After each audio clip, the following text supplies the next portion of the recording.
S L ಎಲೆಕ್ಟ್ರಾನಿಕ್ಸ್ಗೆ ಇವತ್ತು ನನ್ನ ಹತ್ರ ಒಂದು ಒನ್ ಪ್ಲಸ್ ಟಿ ವಿ ಬಂದಿದೆ. ಒನ್ ಪ್ಲಸ್ಸು 32 ಇಂಚಸ್ಸು ನೋಡಿ. ಇದು ಮದರ್ ಬೋರ್ಡ್ ಇದೆ. ಇದು ಅಂತೂ ಬರ್ನ್ ಆಗಿದೆ. ಏನಕ್ಕೆ ರೀಸನ್ ಏನಂದರೆ ಇದು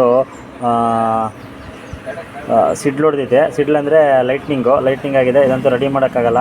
ನಾನೇನು ಮಾಡಿದ್ದೀನಿ, ಒಂದು ಮಾರ್ಕೆಟಲ್ಲಿ ಸಿಗೋ ಒಂದು ಕಾಂಬೋ ಬೋರ್ಡ್ ಹಾಕ್ಕೊತಾ ಇದ್ದೀನಿ. ಕಾಂಬೋ ಬೋರ್ಡ್ ಹಾಕೊಂಡೆ ರೆಡಿ ಮಾಡ್ಕೊಡ್ತಾಯಿದ್ದೀನಿ. ಅದು ಒಂದು ಸ್ಮಾರ್ಟು, ಇದು ವಿತೌಟ್ ಸ್ಮಾರ್ಟು. ಕಸ್ಟಮರ್ಗೆ ಸ್ಮಾರ್ಟ್ ಏನು ಯೂಸ್ ಮಾಡಲ್ವಂತೆ. ಅದಕ್ಕೋಸ್ಕರ ನಾನು ಆದಷ್ಟು ಸಾಕೆಟ್ಗಳ್ನ ಸರಿ ಮಾಡ್ಕೊತಾ ಇದ್ದೀನಿ. ಯಾಕೆಂದರೆ ಇನ್ನೊಂದ್ಸಲಿ ಏಕ್ ಈಜಿ ಇರುತ್ತೆ ಅಂದ್ಬಿಟ್ಟು ಸಾಕೆಟ್ಗಳ್ನ ಮಾಡ್ಕೊತಾ ಇದ್ದೀನಿ. ಸ್ವಲ್ಪ ಕೀಪ್ಯಾಡು ಮತ್ತು ಸ್ವಲ್ಪ ಕಟ್ ಮಾಡ್ಕೊಂಡಿದ್ದೀನಿ. ಇದಕ್ಕೆಲ್ಲ ನಾನು ಪ್ಯಾಚಿಂಗ್ ಮಾಡ್ತೀನಿ. ಪ್ಯಾಚಿಂಗ್ ಮಾಡಿ ತೋರಿಸ್ತೀನಿ. ಫಸ್ಟ್ ಆನ್ ಆಗುತ್ತಾ, ಎಲ್ಲ ಕರೆಕ್ಟಾಗಿ ಬರುತ್ತೆ ನೋಡೋಣ. ಓಕೆ ಆಗೈತೆ ಸೆಟ್ಟು ನೋಡಿ. ಇದಕ್ಕೆ ರಿಮೋಟು ಯಾವ ಸೆಟ್ ಮಾಡೋಣ ಅಂದರೆ ಸ್ಯಾಮ್ಸಂಗ್ ಸೆಟ್ ಮಾಡಿದ್ದೀನಿ. ಇದು ಮಾರ್ಕೆಟಲ್ಲಿ ಸಿಗೋದು ಬೋರ್ಡ್, ಇದು ಚೈನಾ ಬೋರ್ಡು. ಇದು ಇದ್ರ ಒರಿಜಿನಲ್ ಬೋರ್ಡ್ ಹಾಕೋಕ್ಕಾಗಲ್ಲ. ಟಿ ವಿ ತುಂಬ ಕಾಸ್ಟ್ಲಿ ಆಗುತ್ತೆ, ಕಸ್ಟಮರ್ ತುಂಬ ಕಾಸ್ಟ್ಲಿ ಆಗುತ್ತೆ ಅಂತ ಹೇಳ್ತಾರೆ. ಅದಕ್ಕೋಸ್ಕರ ನಾನು ಮಾರ್ಕೆಟಲ್ಲಿರೋ ಬೋರ್ಡ್ ಹಾಕಿದ್ದೀನಿ. ಈ ವಿಡಿಯೋ ನಿಮ್ಗೆ ಇಷ್ಟ ಆದರೆ ಒಂದು ಲೈಕ್ ಮಾಡಿ. ನನ್ನ ಚಾನಲ್ ಇನ್ನೂ ಸಬ್ಸ್ಕ್ರೈಬ್ ಮಾಡ್ಕೊಂಡಿಲ್ಲ ಅಂದರೆ ಸಬ್ಸ್ಕ್ರೈಬ್ ಮಾಡ್ಕೊಳ್ಳಿ.